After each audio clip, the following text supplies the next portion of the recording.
Hi hello welcome to విచ్చెస్ happy world. నేను ఈ వీడియోలోని 3 టైప్స్ ఆఫ్ గ్లాస్ డెకరేషన్స్ చూపించబోతున్నానండి.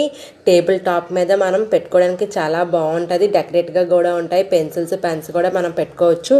డ్రాయింగ్ అది వేసేటప్పుడు కూడా చాలా ఈజీగా ఉంటుంది పిల్లలకి. ఇప్పుడు మీకు ఈ వీడియోలో ఈ గ్లాస్ డెకరేషన్ అనేది చూపించబోతున్నాను.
చూసారు కదా ఫ్రెండ్స్, ఇవి గ్లాస్ డెకరేషన్ అనేవి ఎలా చేసానో చాలా బాగా వచ్చాయి కదా. నాకైతే చాలా బాగా నచ్చాయి.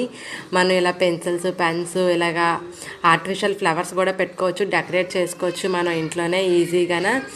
ఓకే ఫ్రెండ్స్, మీకు ఈ వీడియో నచ్చినట్టయితే లైక్ చేయండి, షేర్ చేయండి, ప్లీజ్ సబ్స్క్రైబ్ మై ఛానల్. అలాగే కింద ఉన్న బెల్ ఐకాన్ని క్లిక్ చేయండి. ఓకే ఫ్రెండ్స్, నెక్స్ట్ వీడియోలో కలుద్దాం. Bye bye.